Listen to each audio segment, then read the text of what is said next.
There are live performances that feel like concerts.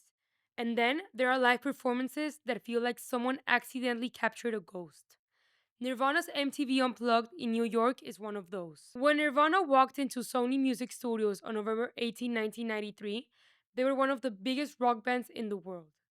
Nevermind had already changed rock music. In Utero had pushed them into darker territory, and MTV's Unplugged had become the place where major artists went to prove they could survive without the noise. But Nirvana's episode did not feel like a victory lap. It was quiet, strange, tense, and almost unforgettable in how intimate it was. The stage looked almost funeral like, with flowers, black candles, and chandeliers surrounding the band. The performance aired while Kurt Cobain was still alive, but the album came out after his death. And from that moment on, people could never hear it the same way again. So today I want to look at why this performance felt so different and walk through the key songs that made it one of the most haunting documents in rock history. Before getting into the songs, the most important thing to understand is that Nirvana did not approach this like normal MTV Unplugged performance.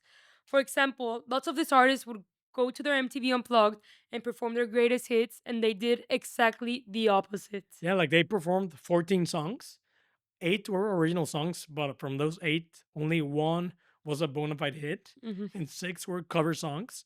But they weren't even like covers from very well known songs at the time. Mhm. So yeah, they did exactly the opposite. Yeah, I mean, they were not there to talk about their hits. They were like there to create something darker, Hmm. more different, something that people would keep and stay with for years and Yeah. years.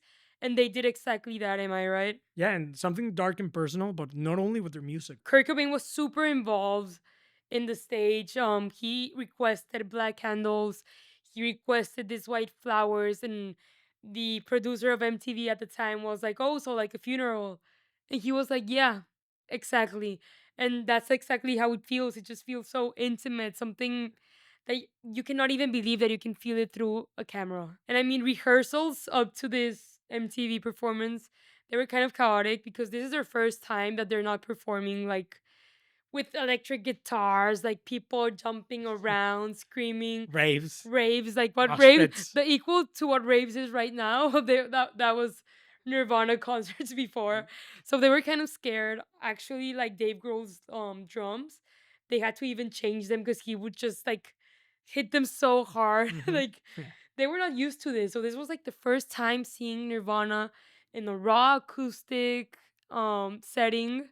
Well, not fully acoustic, Yeah, but more like vulnerable, you know? yeah, yeah, for sure. And I mean, funny thing, this was not fully unplugged because Kurt did not feel comfortable. Just him and his acoustic guitar. I mean, and so what they did is that they made a wooden box where they Hmm. hid like the pedal and the amp, the Yeah. pedal, and I just find that so funny because MTV unplugged, but not No, really yeah, not that really unplugged. unplugged. I mean, but it works. It works perfectly. It worked. It couldn't be more perfect, so Yeah. we're not going So to complain. let's go to the first song they did in the set. It's about a girl from their album Bleach, their first album.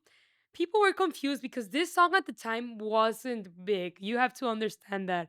So they open up with this song. People are like, what? Like, what is going on, you know? And they sang it. And honestly, this version is absolutely incredible. Yeah, it's better than the original. The original is good, but this one's better. And do you know like the backstory to this song? Yeah, for sure.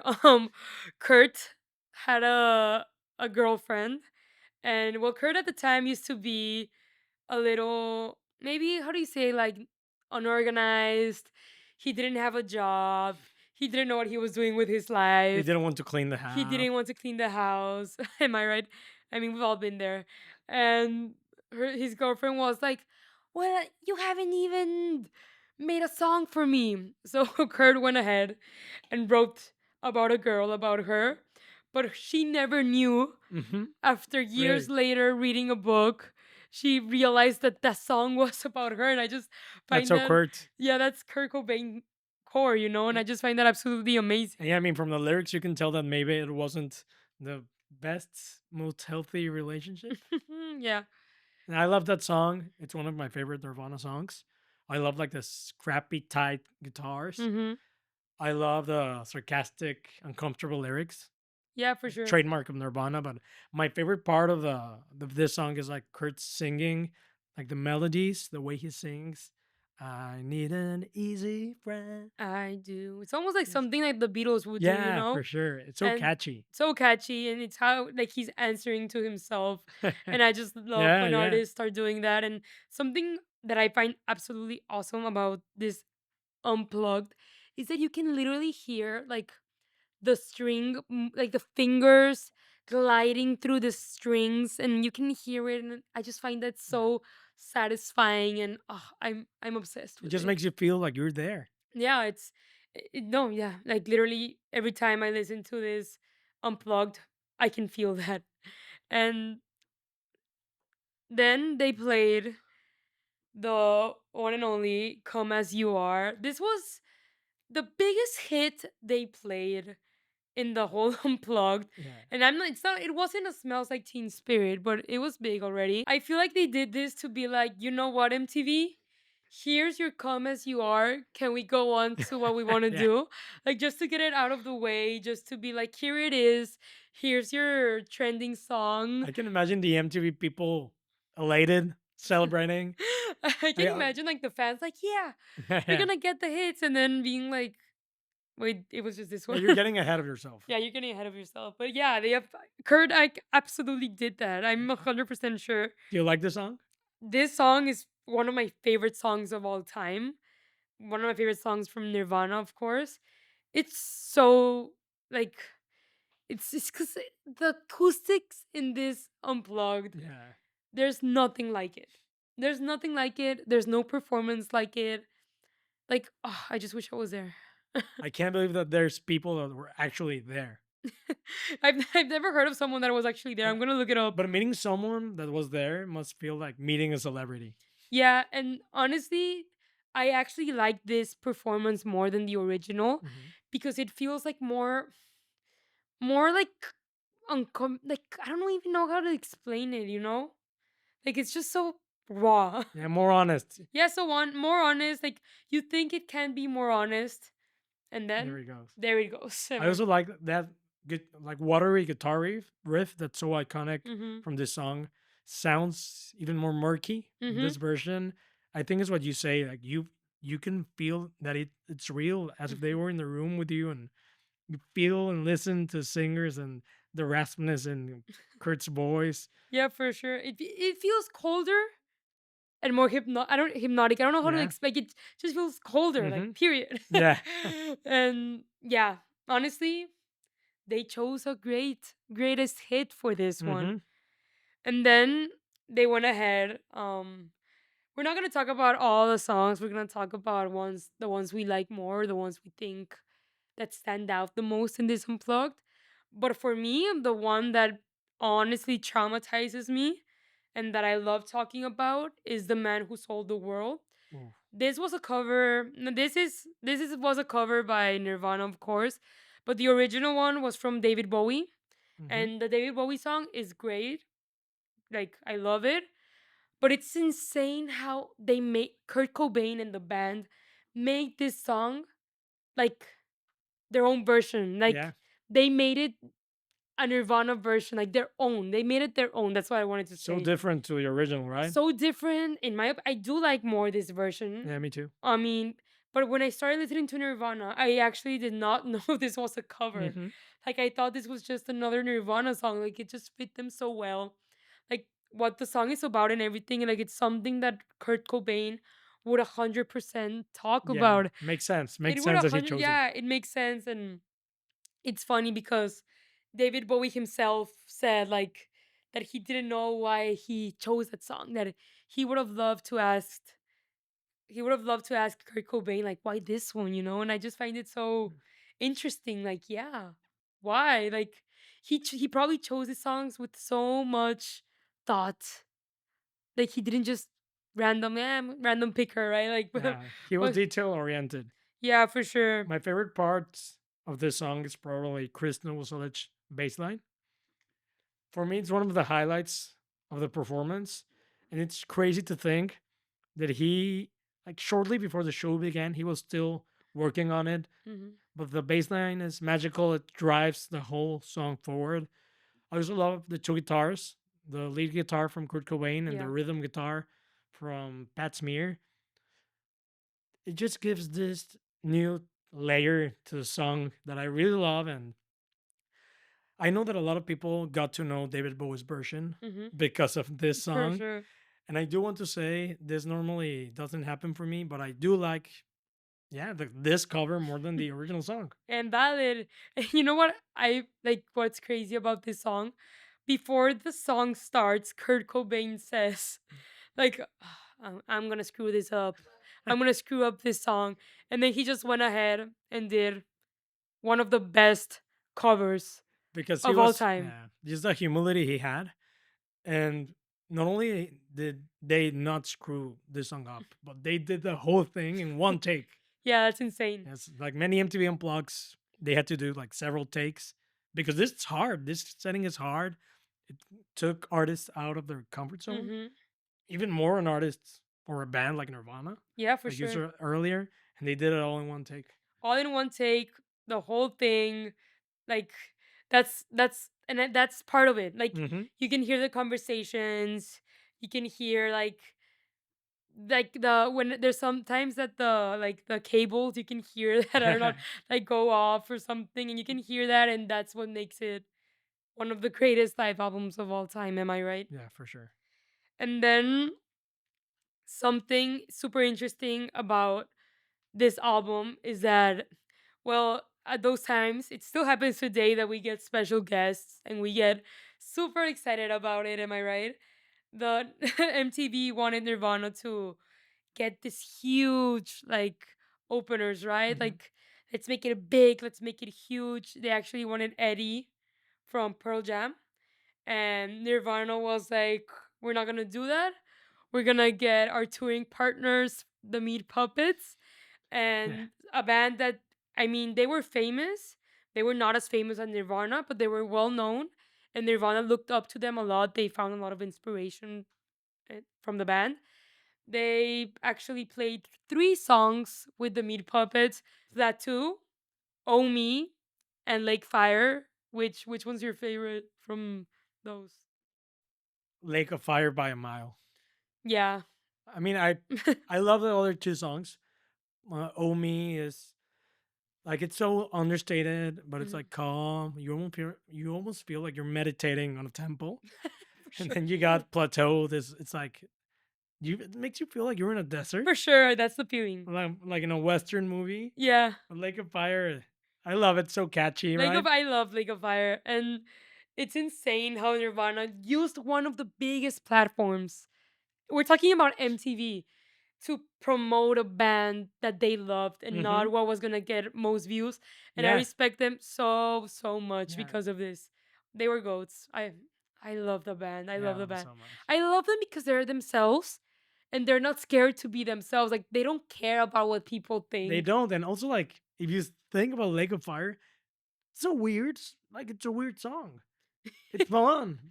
It's very fun. It's sketchy. It's almost like childish and not I don't know childish but like biblical. Like where do Yeah. bad folks go when they die? Like Like where and I actually love how he sings in that song that I even tried to like do it this yeah, yeah, you uh-huh, know, like yeah, that yeah. little, yeah, I love that. Honestly, It was a perfect setup. it was a perfect open, it was a perfect special guest. I would not change it for anything. They mixed it, like they made it themselves too. Like it Yeah. was just a perfect match. Mm-hmm. And then another song that I adore, I know you love too, All Apologies. All Wow. Apologies is the Yeah. song. My favorite from this album and from Nirvana. Like my favorite Nirvana song. Like, and after Kurt Cobain passed away, this song, like, you cannot hear it the same anymore, No. you know? Like it's just so intense, and it's like, I don't know, even like he almost knew what was gonna happen. Like it's crazy. Like I love that song. Yeah, I mean, and the studio version is also great. I love the studio version as well. But this song is about resignation. It's introspective. Mhm. It's about like taking a look at yourself, but Mhm. also feeling like, yeah, like Yeah, for sure. resigned. And when he performs it here, it just feels more like it. I don't know how to It explain it. feels this song feels like soft and so fragile. Yes. It feels fragile. That's how it Yeah, feels, yeah. you know, Yeah, yes, for like you sure. have to do it careful. Uh-huh. You know, and like this version again, all of the versions of this album are absolutely insane. Yeah. But how he says at the end, all in all, it's all we are over and over again. And wow, this song is. Yeah, this song does not, all apologies, does not feel like a single. It feels like a sigh, Mhm. like a sigh, you Yeah. know. But yeah, incredible song, am I right? No, incredible. Is it this one your favorite from the whole MTV No, Unplugged? yes, for sure. Yeah. Yours? Yeah, it's mine too. Yeah. We agree We again. agree again, like in every episode. Yeah. And to close this album up, what better way than to close it at Where Did You Sleep Last Night? In this song, you can literally feel how it's so intense. First of all, that's what I want to say. It's so hauntingly Hmm. beautiful, Yeah. intense, but you can literally feel like it how it's the last song, the last straw, the scream at the end, like he's giving it his all, he's closing his eyes. He's already like it's He it's was so detail oriented. Like he chose the song. This is a song from Lead Belly, so he was covering the song. But the way he performed it, wow! Like the shout, like you said, when he says shiver, yeah, the no. word shiver at the end. It literally gives me Mm. chills talking about it, but it's like they knew how to do this. Yeah. Like bands before, they used to do an encore, they still do it today. Like they love the applause Uh and huh. they love like come back, whatever. No. Nirvana was like, Where Did You Sleep Last Night? An intense song, deep song. Yeah. You feel it. You can feel Kurt's voice in this one. Like It's like an emotional release, right? he's releasing whatever he has inside. Like it's hauntingly beautiful. It's intense. It's perfect. And if you listen to how the people clap at the end, No, like I swear that when this show finished, like people were like, I just experienced history. you can Like tell. like I just experienced music history. You can tell by the claps, like Mhm. like and oh my god, like Chills. chills. But honestly, in my opinion, Nirvana MTV Unplugged is not only the best MTV Unplugged of all time, it's one of the best performances of music, live Yes, music for sure. ever. Like this is history. Like Nirvana MTV Unplugged is history, and the live performance came out 1 month after they recorded it, and then this exact album came out as a whole in 5 months after Kurt Cobain passed away, if I'm not wrong. But and it's just history, and it's an album that I honestly always have on repeat. Yeah, one of my favorite albums as well, and one of the first albums that got me into listening to albums, if you know what I mean. Yeah, for sure. And honestly, this wouldn't have been possible if Nirvana didn't just do what they wanted to Yeah, do and just they had an idea, they set their minds to it. They were of course scared. We were all scared to play in an acoustic set in front of many people, and they did it. They couldn't have done it perfectly, and what makes this perfect, it's how raw it is, yeah. how you feel the nervousness, how nervous they are, The the tension. tension, the candles, the flowers, the chandeliers. It's all part of it. It's all part of Nirvana's MTV Unplugged. And well, thank you guys for listening. I hope you guys enjoyed this episode. Please don't forget to like and subscribe and comment what song is your favorite from this album, because honestly there's so many, like this can change every day for me, but honestly, what an album, what a band, am I right? And we'll see you next time in the record room. Bye bye. And since this is a special episode, I'm gonna play the first riff I ever learned on the guitar. Are you ready? Somos unos tontos todos, o sea, ya ni sabemos qué inventarnos. De que, de que me da risa como todos no estamos aquí, yo de que...